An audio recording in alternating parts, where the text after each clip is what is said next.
The words came out so easily from my daughter-in-law Jessica's mouth, right there in front of everyone. It would be so much better if you just didn't exist. The entire dining room went silent. Nobody moved. Nobody even breathed. I felt like my whole body had turned to ice, but my mind had never been clearer. 65 years of my life flashed before my eyes, and everyone was waiting. Waiting for me to cry, to beg, to apologize for simply existing. But I didn't do any of that. I stood up slowly from my chair, keeping my back perfectly straight, and looked her dead in the eyes. "Consider me gone," I said, and I barely recognized my own voice. "Go ahead. Live your lives as if your mother-in-law never existed." The silence got even heavier, like the air itself was pressing down on us. And then I did something I had never ever done in that house before. I smiled. It was calm, peaceful, almost sweet. For the first time that entire horrible night, I actually smiled. I watched Jessica's face transform from satisfaction to pure confusion. Her sister Emma stopped recording on her phone. My son Daniel stood up so fast his chair nearly crashed to the floor. "Mom!" His voice sounded completely broken, terrified even. What did you just do?" But I didn't answer him. I didn't say another single word. Instead, I simply raised my right hand and pointed toward the dining room window, that massive picture window looking out onto the street. Everyone turned at exactly the same time, and when they saw who was standing outside, oh, the looks on their faces changed completely. Jessica's mouth fell open, but nothing came out. Emma went pale instantly, like she'd seen a ghost. And Daniel looked at me with this mixture of terror and confusion I had never seen in his eyes before. Because standing outside was someone they never expected to see. Someone whose presence meant that everything they thought they knew about me was a complete lie. But before I tell you who was standing out there, you need to understand how I got to this moment. You need to feel what I felt. You need to see every single humiliation I endured in silence. Please like this video and listen to my story till the end, and let me know which city you're listening from. That way, I can see how far my story has traveled. The nightmare had started 6 hours earlier. It was 5 o'clock in the afternoon when I arrived at Daniel and Jessica's house.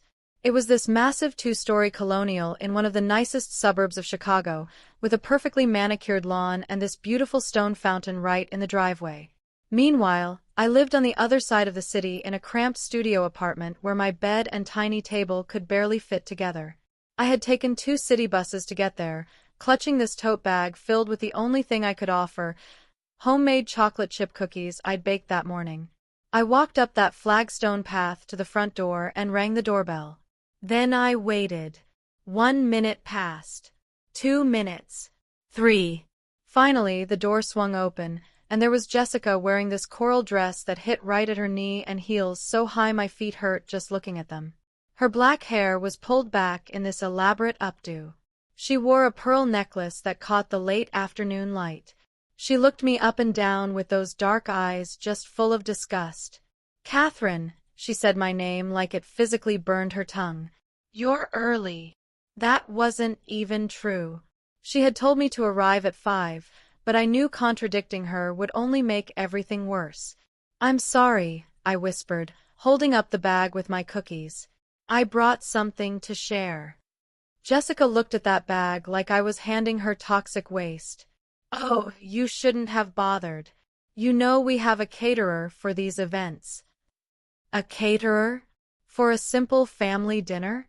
She took the bag from my hands using just 2 fingers, like she didn't want to actually touch it, and dropped it onto a console table in the foyer. "Well, come in. But take off your shoes. We just had the hardwood floors refinished." I slipped off my worn-out loafers while she just stood there watching me with that smile I had learned to hate. My socks had a small hole in the heel that I desperately tried to hide. "Daniel is in his home office," Jessica said as she walked down the hall, her heels clicking sharply against the marble. "Don't bother him. He's on an important call. Emma will be here any minute. I followed her in my socks, feeling that cold floor beneath my feet. The house smelled of expensive perfume and scented candles.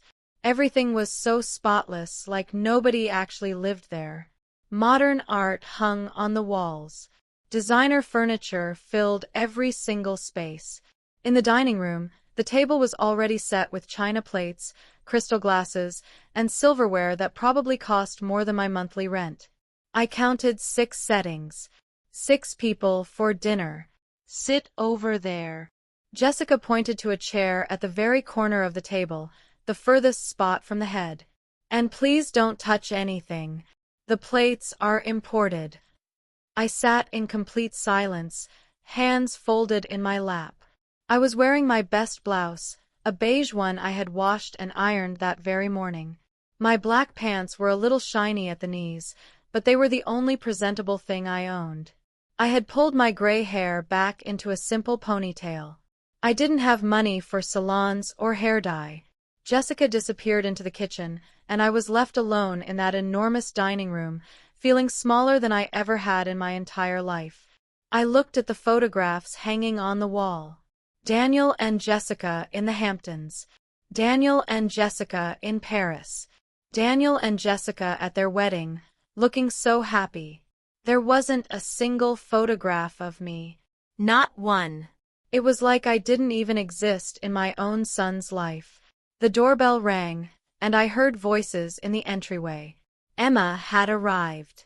Her shrill laugh filled the entire house as Jessica greeted her with hugs and air kisses. Sister, you look absolutely spectacular, I heard Jessica gush. That silver dress is gorgeous on you. They appeared in the dining room together, arm in arm like 2 queens entering their throne room.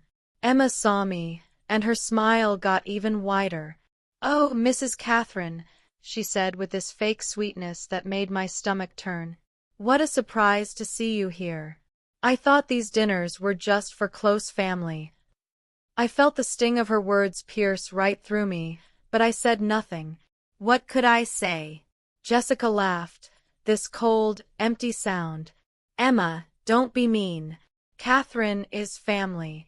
Even if she lives so far away, we almost never see her. They sat together on the other side of the table and started talking to each other, completely ignoring me like I wasn't even there. They talked about boutiques I could never afford to visit, about restaurants where one meal cost more than what I earned in a week. Daniel finally appeared half an hour later. My son. My only son. He walked into the dining room with his phone in his hand, checking emails. He was 38 years old, but he looked so tired, with these deep circles under his eyes. Hi, Mom, he said without really looking at me. How have you been? Before I could even open my mouth to answer, Jessica interrupted him. Honey, come taste this wine I bought. It was $300 a bottle. And that's how the dinner began. The dinner that would end up changing absolutely everything. What happened next at that dinner table would expose secrets that had been hidden for decades. The other guests arrived shortly after. 2 couples who were friends of Jessica and Emma, people I had never seen before in my life, but who clearly belonged to the same world of luxury and appearances that my son had married into. They entered the dining room laughing, carrying shopping bags from expensive department stores and talking about some trip they were planning to Europe. Jessica greeted them with these huge, effusive hugs while I remained seated in my corner, completely invisible. Nobody introduced me. Nobody even said hello. It was like my chair was just empty. Well, let's all sit down, Jessica announced in this sing-songy voice. Dinner is served. A whole team of servers appeared from the kitchen, dressed in crisp black uniforms, carrying trays of food that looked more expensive than everything I'd eaten in an entire month. They placed the plates in front of each guest with these precise, practiced movements. When they got to me, one of the servers hesitated. He looked at Jessica like he was waiting for instructions. Give her a small portion, Jessica said without even glancing at me. Catherine has to watch her health at her age. You know she can't eat much. The laughter was quiet, but I heard every single bit of it. Emma covered her mouth with her hand, her eyes just dancing with amusement. My plate arrived with exactly half the food everyone else had. A tiny piece of steak, 3 small potatoes, a spoonful of vegetables. I felt this heat of humiliation rising up my neck, but I lowered my gaze and said absolutely nothing. So, Catherine, one of the guests suddenly addressed me. She was this woman in her 40s with mahogany-dyed hair and raspberry-colored lips. What do you do for a living? I opened my mouth to answer, but Jessica cut me right off. Oh, Catherine works at a discount store. She folds t-shirts and organizes racks. It's very noble work. The way she said noble made it sound like the worst insult. After all, not everyone can have successful careers like my Daniel. Daniel said nothing. He just kept eating in complete silence, never lifting his eyes from his plate. My son. The boy I had raised completely alone after his father died when he was barely 5 years old.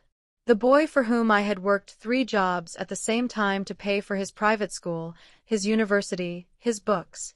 The boy who now couldn't even look me in the eye while his wife tore me apart in front of strangers. How admirable, said another guest, though her tone made it crystal clear she didn't admire anything at all. And how long have you worked there, Catherine? I swallowed hard. 3 years. Emma let out this laugh. 3 years folding other people's clothes. How interesting. I could never do it. I would literally die of boredom. Jessica gave her a playful tap on the arm. Emma, don't be cruel. Everyone does what they can with what they have. Every single word was a stake being driven deeper into my heart.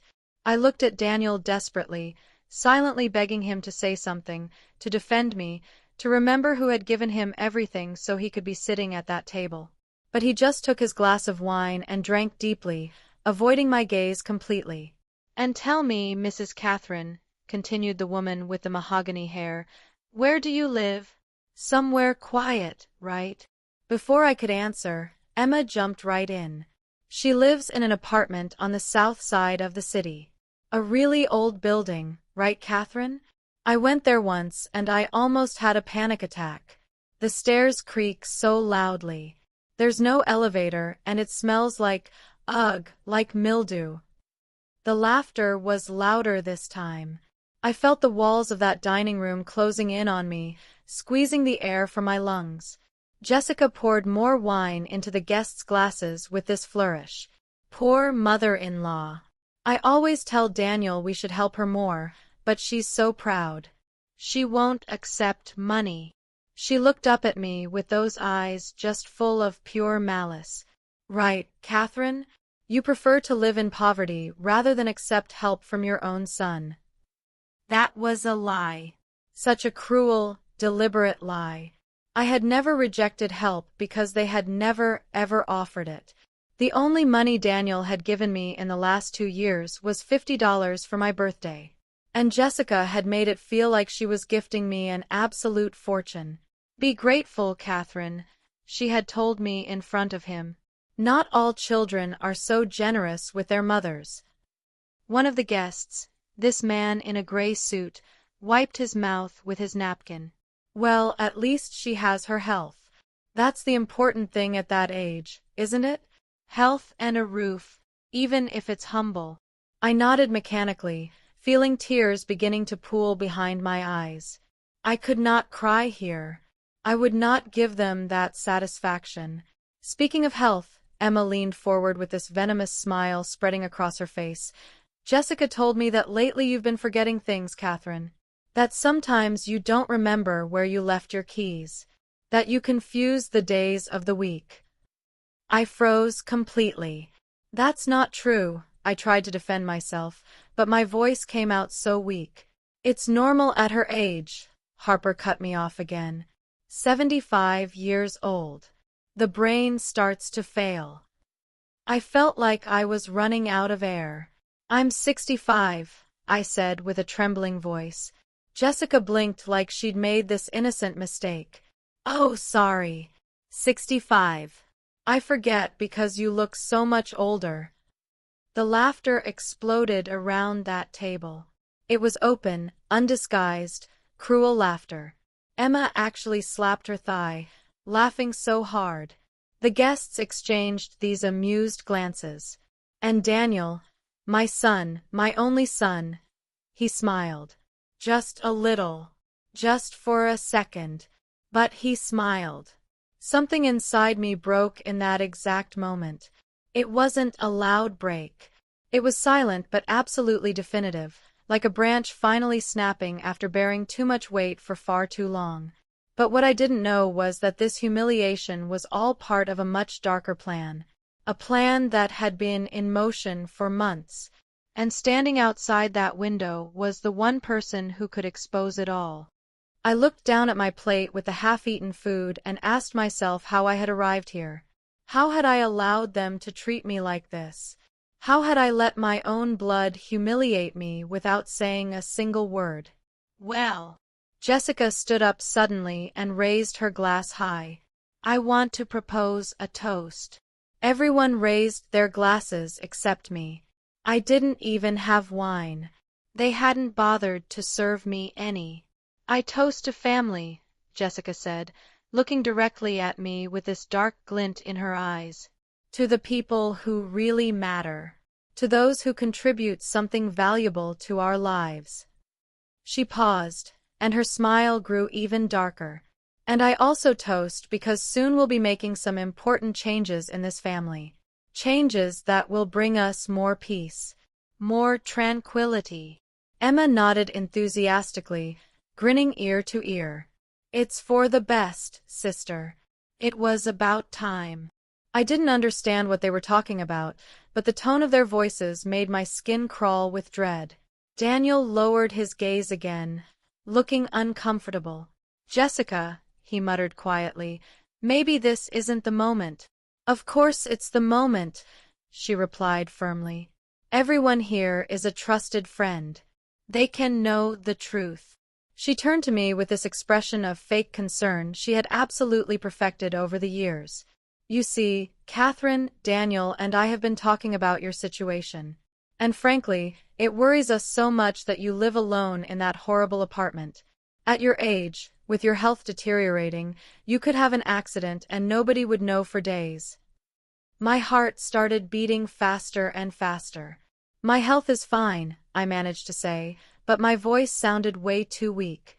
That's exactly why, Jessica continued without even listening to me, we've been looking into some places. Assisted living facilities. Places where you'd be cared for, fed, watched over. Where you wouldn't be a burden to anyone. The word burden echoed in the silence that followed like a gunshot. The guests watched us with this intense interest, like they were watching some kind of play unfold. A nursing home, I said slowly, feeling the reality of her words hitting me like a physical blow. You want to put me in a nursing home? Don't call it that. Emma wrinkled her nose with disgust. It sounds so ugly. They're luxury residences, Catherine. Places where people your age can be with others like you. Imagine, you wouldn't have to worry about paying rent, cooking, nothing. All inclusive. Her voice was sweet like poisoned honey dripping from her lips. Of course, they're not cheap, Emma continued. They cost around $6,000 a month. But Daniel and Jessica are willing to make that sacrifice for you. I looked at my son with this mixture of disbelief and pain that literally split my chest open. Daniel, my voice cracked. Is this true? He finally looked up, but he couldn't hold my gaze for more than 2 seconds. Mom, it's just an option we're considering. For your well-being. His voice sounded so hollow, like he was just repeating words someone else had put in his mouth. My well-being, I repeated slowly, letting each word sink in. My well-being is to be locked up in a place with strangers while you live here in this mansion? Jessica set her glass down on the table with a sharp click that made me flinch. Don't be so dramatic, Catherine. We're not locking you up anywhere. We're offering you a solution.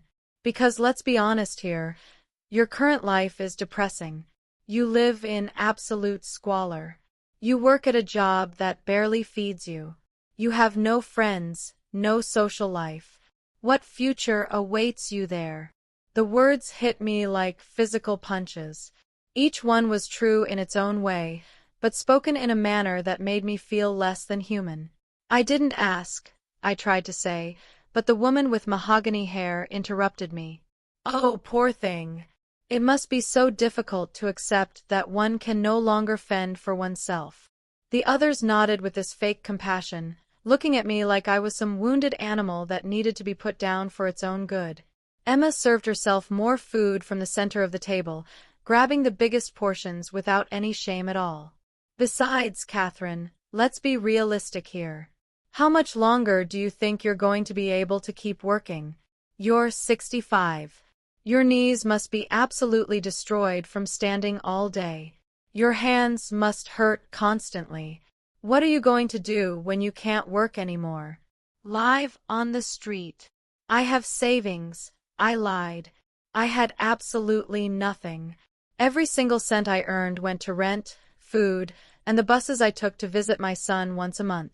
Jessica let out this dry, mocking laugh. Savings? Please, Catherine. Everyone knows you live paycheck to paycheck. You have nothing. She leaned forward, her eyes just shining with pure cruelty. And that's exactly the reason why you need us to make decisions for you. Because clearly, you don't know how to manage your own life. I felt my throat closing up completely. I wanted to scream. I wanted to defend myself. I wanted to tell them that I had managed my life perfectly well when I raised Daniel alone, when I worked until complete exhaustion so he would have everything he needed, when I sold the few valuable things I had to pay for his tuition. But the words wouldn't come out. I just sat there, hands trembling in my lap, feeling smaller than I ever had in my entire life. Then Jessica said something that made my blood run cold. You know what? Let me rephrase my earlier toast. She looked directly into my eyes with a hatred so pure it left me completely breathless. I toast because this family would be so much better, so much happier, so much more successful. She paused deliberately, letting the silence thicken like poison in the air. If you simply didn't exist. The moment of truth had arrived. Everything they thought they knew about me was about to shatter into a million pieces, and the man standing outside that window held all the evidence of their betrayal. The dining room went completely silent. You couldn't even hear anyone breathing. Emma had her phone raised up high, recording my reaction with a satisfied smile on her face. The guests looked between Jessica and me, just waiting to see how I would completely crumble. Daniel had his head down, a coward right to the very end. And then something inside me shifted dramatically. It wasn't rage I felt. It wasn't even pain anymore. It was clarity. A clarity so bright and cold it pierced through me like a ray of pure light cutting through complete darkness. For 65 years, I had lived trying to be enough for everyone. Enough for my husband before he died. Enough for my son. Enough for a world that constantly told me I wasn't. And in that moment, sitting at that table, surrounded by these cruel people, I finally understood something fundamental. I had never been the problem. They were. I rose from my chair slowly. Every single muscle in my body moved with a calm I didn't even know I possessed. Jessica stopped smiling. Emma lowered her phone slightly, looking confused. Daniel looked up with wide, terrified eyes. Everyone expected me to cry more, to beg, to shrink until I disappeared completely. But I had already made my decision. You're right, Jessica, I said with a clear, firm voice that surprised even me. The silence in that dining room deepened impossibly. This family would be better without me. In fact, consider that I no longer exist to you. I walked slowly toward the center of the dining room, looking at every single person present. Live your lives as if your mother-in-law, as if your mother never existed. As if these last 65 years of my life meant absolutely nothing. I saw the confusion spreading across their faces like wildfire. This wasn't what they expected at all. I wasn't begging. I wasn't crying. I was declaring my freedom. And then I did something I had never done in that house before. I smiled. A genuine, quiet, almost happy smile. Jessica stood up abruptly, her chair scraping loudly. "What are you talking about, Catherine? What does that mean?" Her voice had this touch of panic that hadn't been there before. Emma looked nervous now too, glancing at her sister for direction. But it was Daniel who spoke, standing up from his chair so fast he almost knocked it completely over. "Mom!" His voice sounded broken, terrified. "What did you do?" I didn't answer him. He didn't deserve my answer. Instead, I raised my right hand and pointed toward the dining room window, that large window facing the main street. Everyone followed my hand with their gaze, turning their heads at exactly the same time. And when they saw who was standing outside under that yellow light of the street lamp, the color drained from all their faces instantly. It was Michael, my father Richard's lawyer. A tall man of about 50 with gray hair perfectly combed back, wearing an impeccable black suit, and holding a leather briefcase in his hand. But it wasn't just his presence that caused the absolute panic. It was what he represented. Because Michael wasn't just any lawyer. He was the personal attorney for one of the richest businessmen in the entire city. For my father. Jessica brought a hand to her mouth, her fingers trembling. Who is that?" she asked with a shaking voice. Though by her reaction, I knew she sensed something was very, very wrong. Emma had gone completely pale, her hands gripping the edge of the table so hard her knuckles turned white. The guests looked at each other, confused but feeling the tension filling the room like toxic gas. Daniel looked at me with eyes just full of pure fear. "Mom, what's going on? Who is that man?" His voice cracked on the last word. Finally, after years of not defending me, of letting them humiliate me over and over, of being ashamed of me, my son was scared. And he had every reason to be. I didn't answer his question. Instead, I walked toward the front door with steady, confident steps. I heard chairs scraping loudly behind me as everyone got up to follow. Jessica was shouting something, but I didn't listen to her words anymore. They didn't matter. Nothing they said mattered anymore. I opened the door, and there was Michael waiting with the patience that had always characterized him. "Mrs. Catherine," he greeted me with a slight, respectful bow. "I apologize for the delay. The traffic was absolutely impossible." His voice was professional, respectful, completely different from the tone I had endured for hours. He handed me the briefcase carefully. "I brought all the documents you requested. Everything is in perfect order." Behind me, I heard a collective gasp. I took the briefcase with steady hands and turned to face my family and their guests. Everyone was huddled in the entryway, looking at me like I had grown a second head right before their eyes. Jessica's eyes were so wide they looked about to pop right out of their sockets. Emma clung to her sister's arm desperately. Daniel was white as a sheet. "Catherine," Jessica tried to regain her composure, her voice shaking badly. "What is this? Who is this man?" I opened the briefcase slowly, deliberately letting the suspense stretch out. Inside were documents, photographs, folders organized with neat tabs, the work of months and months of investigation. "This is Michael," I said calmly, savoring every single word. "The attorney for my father, Richard Montgomery."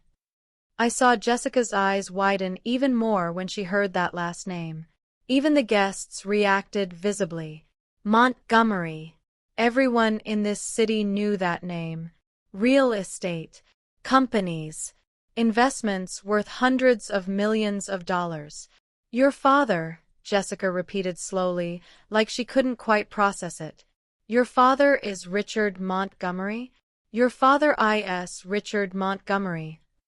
She laughed, but it was this nervous, hysterical laugh that sounded almost painful. That's impossible. You live in complete squalor. If your father were Richard Montgomery, you wouldn't be working in some store folding clothes. I smiled again, and this time my smile had a cutting edge to it. My father and I didn't speak for 30 years, I explained with a quiet voice. We had differences when my husband died. He wanted me to move back in with him, to accept his money, to let him raise Daniel with all his wealth. I rejected everything. I wanted to raise my son on my own terms, to teach him the value of work, of humility. I paused, looking directly at Daniel with eyes that saw right through him. It seems I failed in that last part. Tell me in the comments what you think happened next. And if you've dealt with something similar, if someone has ever made you feel worthless when you were anything but, share your story below. You're not alone in this. Subscribe for more stories about standing your ground and reclaiming your life, because everyone deserves to be treated with dignity. The final revelations would expose a conspiracy so dark, it would destroy everything they had built on lies. And the inheritance? It came with conditions that would test whether Daniel could ever become the man I had raised him to be. Michael cleared his throat and stepped forward with this completely professional demeanor. Mr. Richard Montgomery passed away 3 months ago, he announced in a formal voice that seemed to echo through the silent foyer. He left a very specific will. Mrs. Catherine is the sole heir to his entire fortune. He pulled a document from the briefcase, and I watched every face in that room as he read the numbers. Real estate valued at $85 million. Stock investments of $32 million. 3 operating companies. And cash in bank accounts totaling $18 million. The silence that followed was absolutely deafening. Nobody moved. Nobody breathed. $135 million. That was the sum of the inheritance he had just mentioned. Emma actually swayed on her feet and had to lean against the wall to keep from falling. Jessica opened and closed her mouth several times without making any sound whatsoever. The guests were frozen in complete shock. But it was Daniel who finally spoke. "Mom," he whispered, and I could hear everything in that one word. Why did you never say anything?" His voice was loaded with disbelief and something else.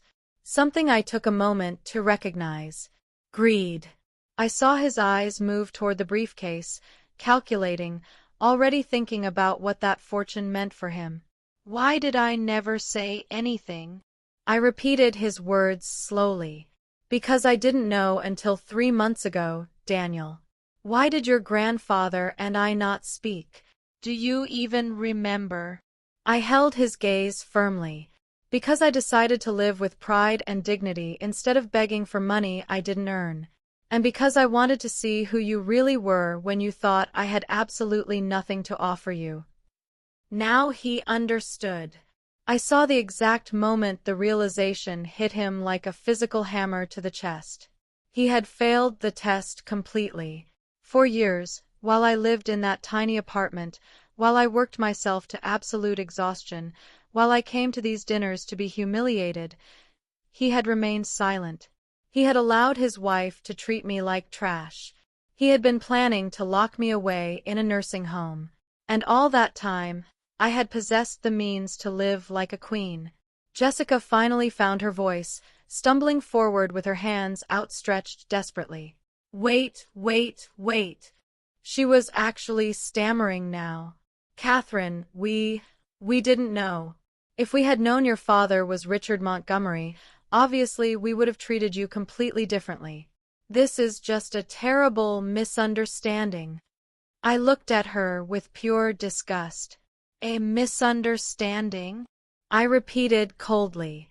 Calling someone a burden is a misunderstanding? Saying it would be better if I didn't exist is a misunderstanding.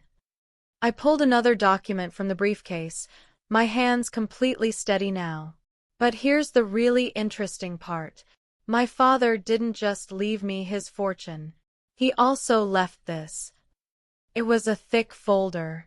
I opened it and began taking out photographs one by one, placing them on the console table. Photographs of Jessica and Emma entering nursing homes. Photographs of them speaking with administrators. Photographs of signed documents reserving a spot for me. All dated from 2 months ago. My father watched me for all these years, even though we didn't speak, I explained, feeling stronger with every word. He hired private investigators to make sure I was okay. And those investigators documented everything. Every humiliation. Every insult. Every plan you made behind my back. I pulled out more photos, spreading them across the table like playing cards revealing a winning hand. There are dozens more. Jessica in meetings with facility directors. Emma signing papers as a witness. Recorded conversations where you discussed how to convince me to go voluntarily. And if I resisted, how to declare me mentally incompetent. Jessica backed away from those photographs like they were venomous snakes ready to strike. That isn't what it looks like. Her voice was cracking apart as she spoke, that mask of confidence completely shattered. We were just looking for options for your care because we care about you. Emma remained silent, her eyes darting frantically between her sister and the exit, clearly considering just running away. You cared about me? I asked with an icy calm that surprised even myself. Is that why you chose the cheapest facility you could find? 2 hours away where the online reviews speak of negligence and abuse. I pulled out printed papers from the internet, reviews from families complaining about the terrible conditions. $150 a month. That's what it was actually going to cost you. Not the $6,000 you mentioned tonight. $150. Daniel walked over unsteadily, reading the papers over my shoulder. I watched his face transform from shock to absolute horror. Jessica, he said with a trembling voice, you told me the residences cost $6,000 a month. You showed me brochures for beautiful places with gardens and activities. She looked at him with pure panic in her eyes but said nothing. Couldn't say anything.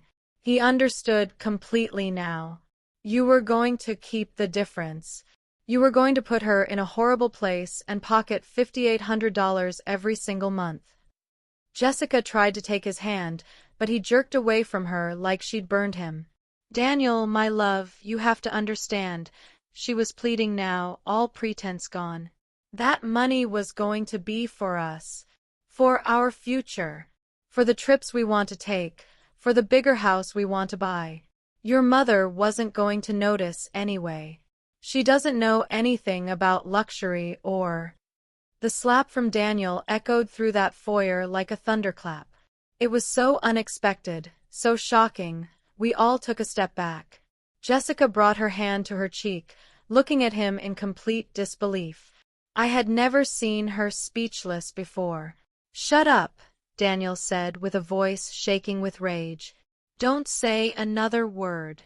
He turned to me with tears just rolling down his cheeks. Mom, I didn't know. You have to believe me.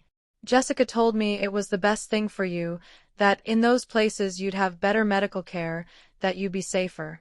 I thought... He broke down completely, covering his face with his hands. Oh my God, what have I done? I wanted to feel compassion for him. I wanted to believe he really didn't know. But Michael pulled another folder from the briefcase before I could respond. There's more, he said professionally. Much more. This folder was even thicker than the last one. It contained bank statements, credit card records, additional photographs. Mr. Montgomery also investigated your family's finances, Mrs. Catherine. He believed it was important you knew exactly what kind of people you were dealing with. He opened the folder and began to read in that same steady voice. Jessica Winters has gambling debts of $82,000. She's been betting online for the last 2 years using credit cards in her husband's name without his knowledge. Daniel went even paler, if that was possible. Emma has received bank transfers from her sister totaling $35,000 in the last 18 months, all coming from the marriage's joint accounts without Mr. Daniel's knowledge or consent.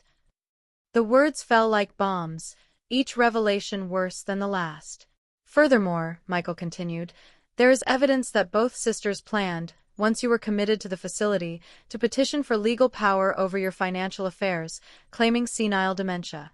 They had prepared medical documents falsified by a doctor who turned out to be a friend of the family. Emma finally found her voice. This is ridiculous. You can't prove any of that.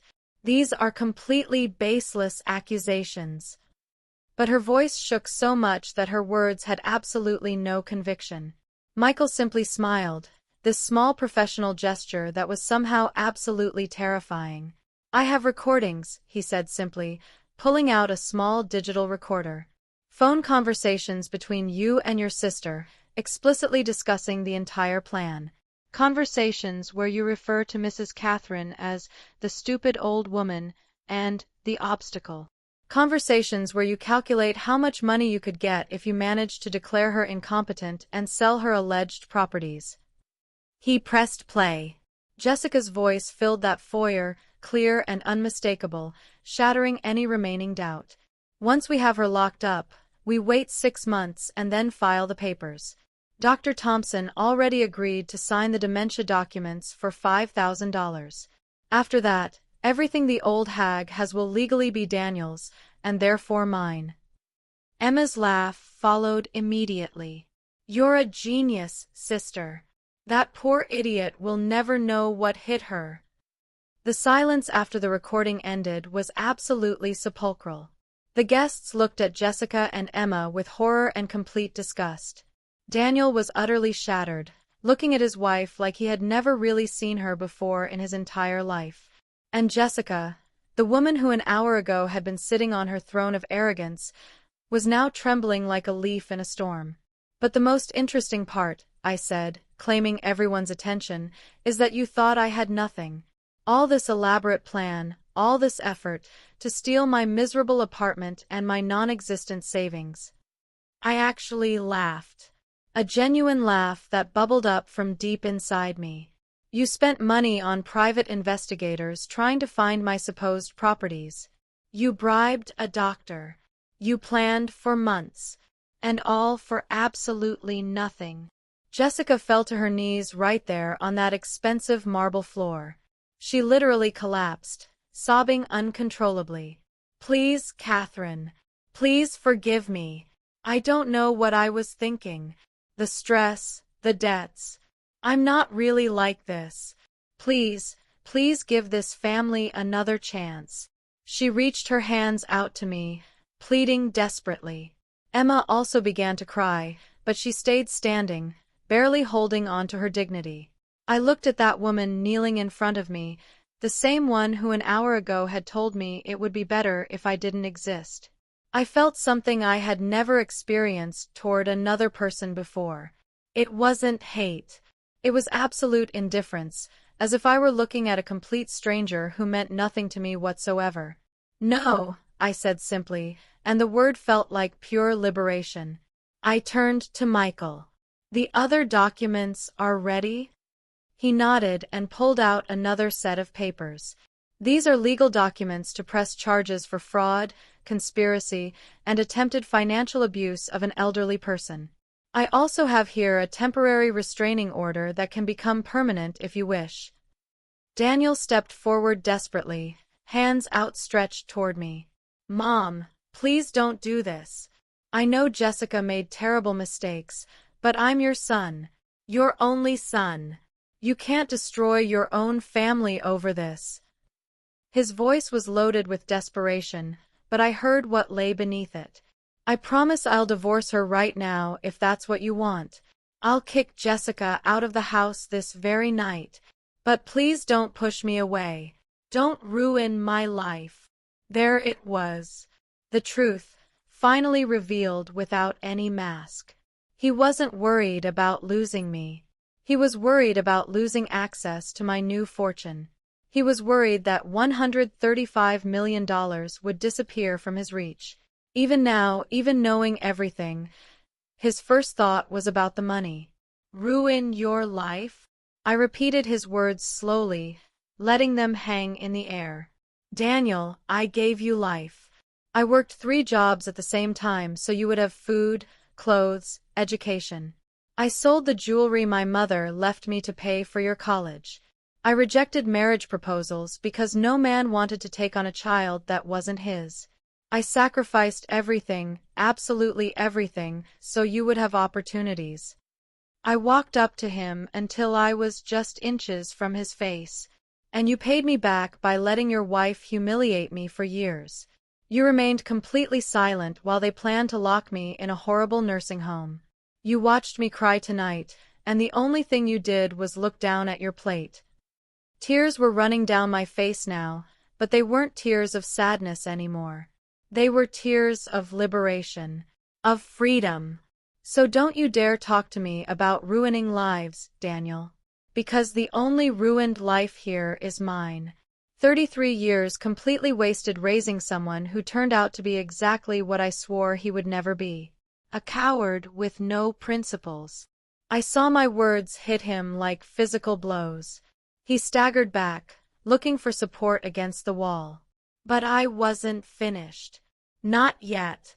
However, I continued, my voice becoming colder, more controlled, your grandfather Richard included a special clause in his will. Michael pulled out the main document, the official will. I held it in my hands, feeling the weight of the paper and everything it represented. He knew what you were like, even without speaking to me for 30 years. He hired investigators who reported not only on me but also on you. On the man you had become. I opened the will to the marked page and began to read aloud, my voice steady and clear. It says here, to my grandson Daniel Sterling, I leave the sum of $10 million under the following conditions. He must divorce Jessica Winters immediately. He must cut all contact with her family. He must move into a modest apartment for a minimum period of 2 years to learn the value of work and humility. He must work a minimum wage job for at least 1 year. And he must demonstrate respect, care, and genuine love toward his mother, my daughter Catherine. Daniel's face went through a kaleidoscope of emotions. Hope, horror, indignation, desperation, all at once. If he fulfills all these conditions for 2 consecutive years, I continued reading, he will receive the $10 million. If he fails to fulfill even a single condition, or if at any moment he shows disrespect toward Catherine, he loses all right to the inheritance, and the money will be donated to charities supporting low-income single mothers. Jessica screamed from the floor where she was still kneeling, her voice completely hysterical now. This is insanity. You can't force him to divorce me. We're legally married. Liam, you can't do this. We've been married 5 years. You love me. Daniel looked at her with an expression that mixed contempt with something even darker. Love you? He asked with this hollow, empty voice. Jessica, you just heard. My grandfather left me $10 million if I divorce you. Do you really think there's any possibility I won't do it? He turned to me with desperate, pleading eyes. Mom, I'll do everything. Everything the will says. I'll divorce her tomorrow morning. I'll cut contact with her family completely. I'll work wherever necessary. Just give me a chance to show you I can change. But I knew my son. I knew the greed burning in his eyes right now. This wasn't genuine repentance. It was calculation. Pure calculation. He was willing to spend 2 years being humble, being poor, being respectful, because at the end, there were $10 million waiting for him. It was a performance, a role he was willing to play because the prize was worth it.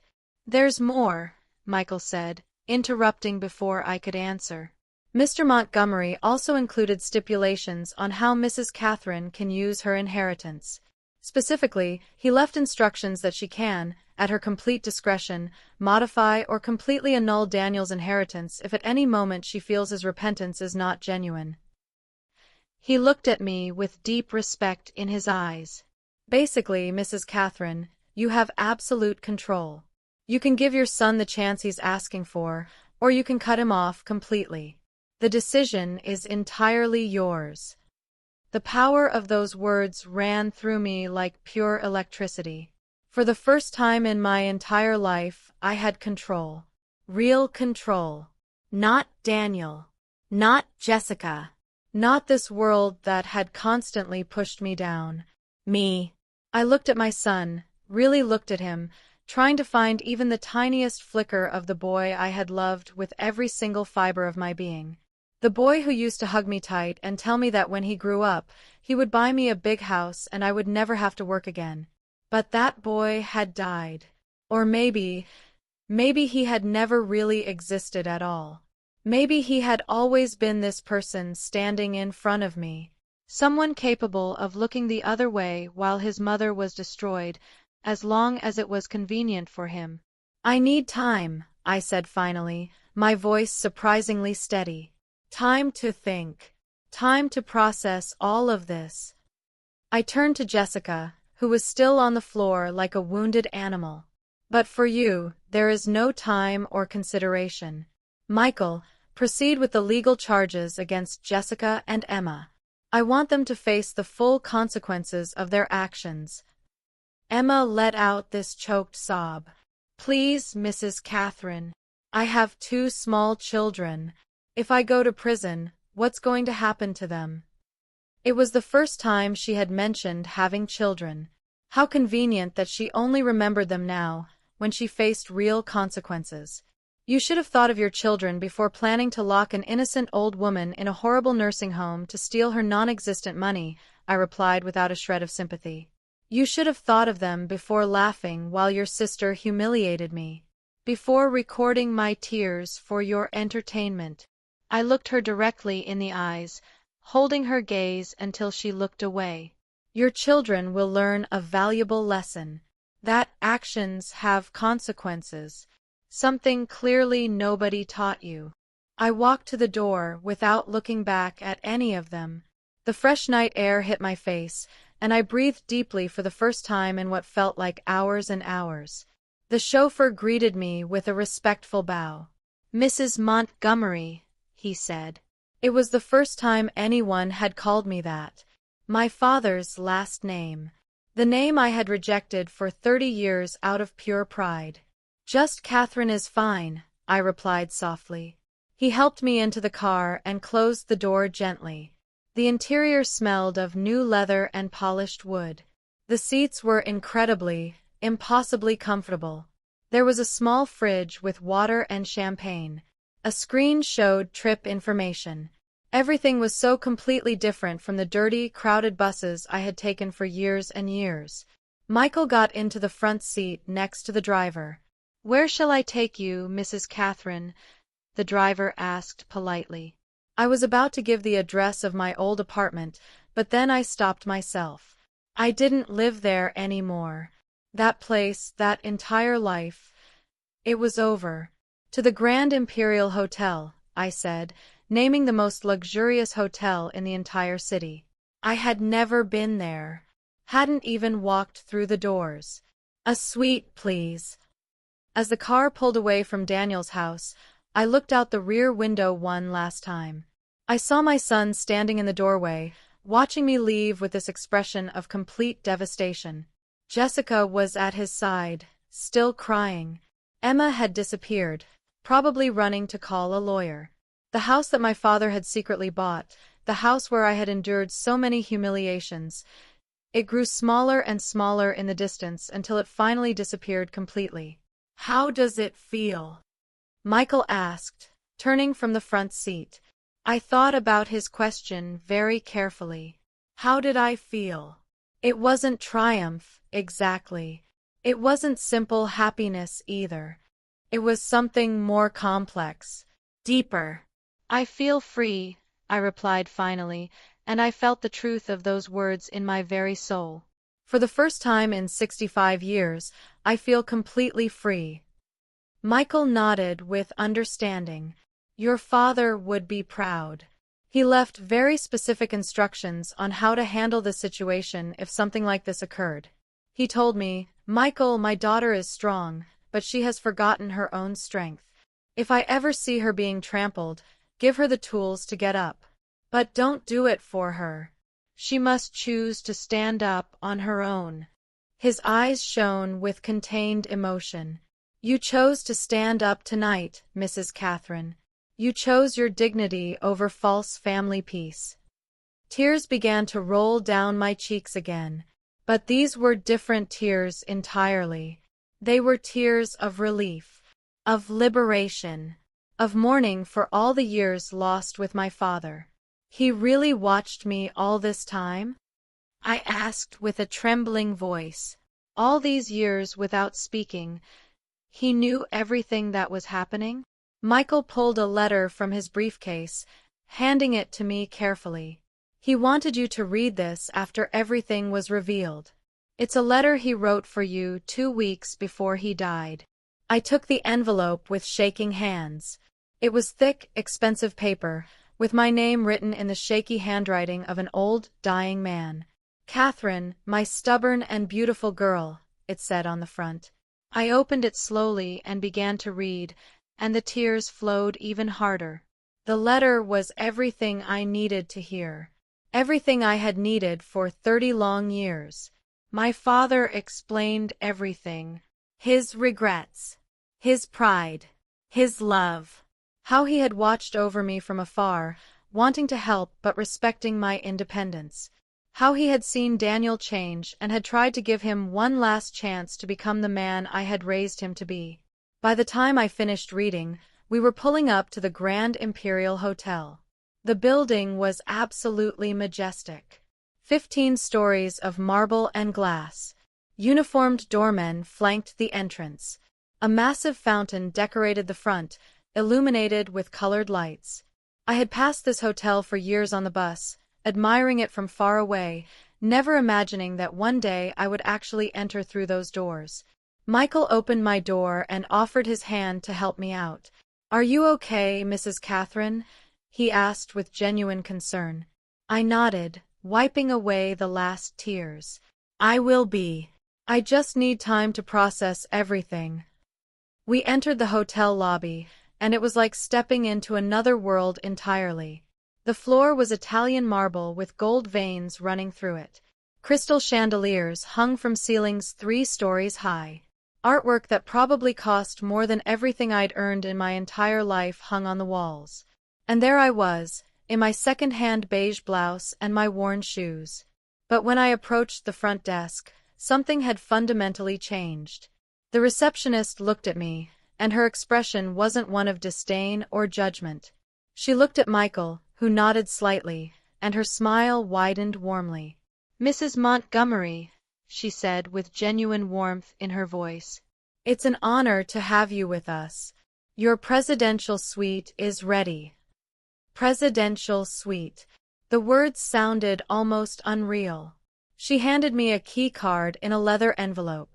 If you need anything at all, simply dial 0 from the suite phone. We have room service 24 hours. The suite occupied the entire 15th floor. When the doors opened, I actually gasped. It wasn't a room. It was a palace. The living room was larger than my entire old apartment. Floor-to-ceiling windows showed the illuminated city stretching all the way to the horizon. Cream-colored leather sofas. A dining table for 12. A full kitchen. A bar stocked with expensive liquors. 3 bedrooms, each with its own bathroom. This will be your temporary home while you decide what to do permanently, Michael explained. Your father kept this suite reserved year-round. Now it's yours. He handed me a thick envelope. Credit cards in your name. Checks. Cash. A list of properties you inherited. You can visit them whenever you like and decide what you want to keep. I took the envelope with trembling hands. Inside were black credit cards, a checkbook with my name in gold letters, and more cash than I'd ever seen in my life. "Michael," I said with a voice that cracked slightly, "I don't know how to do this. I don't know how to be rich. I don't know anything about managing companies or investments." He smiled gently, kindly. "You don't have to know it all right now. You have a full team of advisors who will help you. My job is to help you understand everything gradually. You're not alone, Mrs. Catherine. Your father made absolutely sure of that." He walked to the window and pointed outside at the glittering city. "Look at that city. For 65 years, you moved through it as an invisible person. Trampled. Ignored. But now you have the power to change everything. Not just for yourself, but for other people like you." I approached the window and looked down at the streets where I had walked for so many years. The buses I had taken. The buildings where I had worked. Everything looked so completely different from up here. "What do I do now?" I whispered. "How do I even start?" "Start by sleeping," Michael replied wisely. "It's been a long and emotionally exhausting night. Tomorrow will bring new perspectives. At 11 in the morning, I've scheduled a meeting with your financial advisory team. And at 9, if Daniel shows up as he promised, I'll handle that for you. You don't have to see him if you don't want to." I nodded gratefully. The thought of facing my son again so soon filled me with exhaustion. "Thank you, Michael. For everything. For taking care of my father. For taking care of me." "It's my honor, Mrs. Catherine," he said with a slight bow. "Rest well." After he left, I stood in the middle of that massive suite for a very long time, just looking around.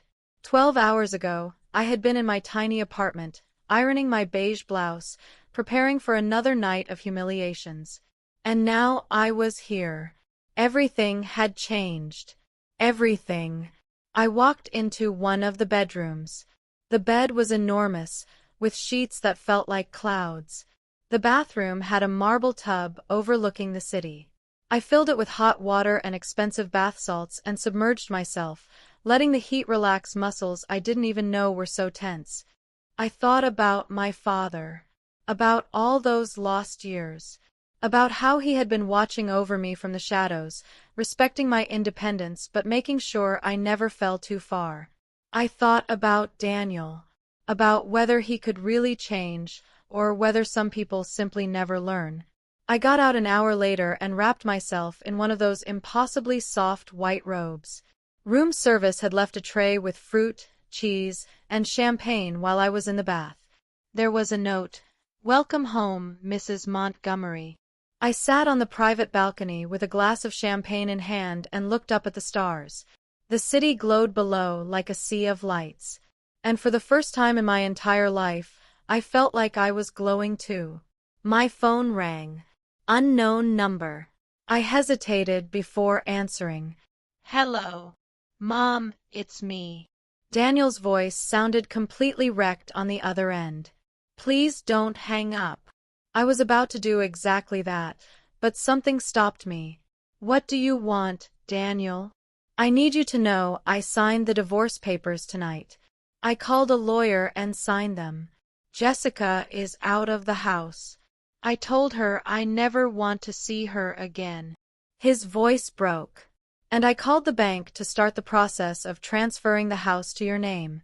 I don't want any of this if it means losing you." I stayed silent, waiting. I knew there was more. "I know you think I'm only doing this for grandfather's money," he continued. "And maybe you're right. Maybe at first I was only thinking about that. But after you left, I stayed alone in that house, surrounded by all these things Jessica bought with stolen money. And I realized something." He paused for a very long time. "I realized I've been living a complete lie. A life built on appearances and greed. And you, Mom, you who lived in that small apartment, who worked folding clothes, you were richer than me in all the ways that actually matter." Tears began rolling down my cheeks again. I don't expect you to forgive me, Daniel said quietly. I don't expect you to give me grandfather's money. I only hope that someday, maybe years in the future, you can look at me and see something other than disappointment. He took a deep breath. I'll be at Michael's office tomorrow at 9. And after that, I'll move into that small apartment you mentioned. I'll work at whatever is necessary. Not for the money, but because I need to prove to myself that I can be the man you deserve as a son. He hung up before I could answer. I stared at the phone for a long, long time. Were those genuine words? Or just another manipulation? I didn't know. Only time would tell. But as I sat there on that balcony, looking out at the city lights, holding my father's letter close to my heart, I realized something profound. For the first time in 65 years, I didn't have to know the answer right now. I didn't have to make a decision tonight. I had time. I had resources. I had power. And most importantly, I had myself back. The woman who had been pushed down, trampled on, told she was worthless, that woman was gone. In her place stood someone new. Someone who knew her worth. Someone who would never, ever let anyone make her feel small again. I raised my glass of champagne to the stars, to my father wherever he was, to the future that stretched out before me like an open road. Here's to standing up, I whispered to the night. Here's to dignity. Here's to never, ever being invisible again. And for the first time in more years than I could count, I felt truly, completely alive.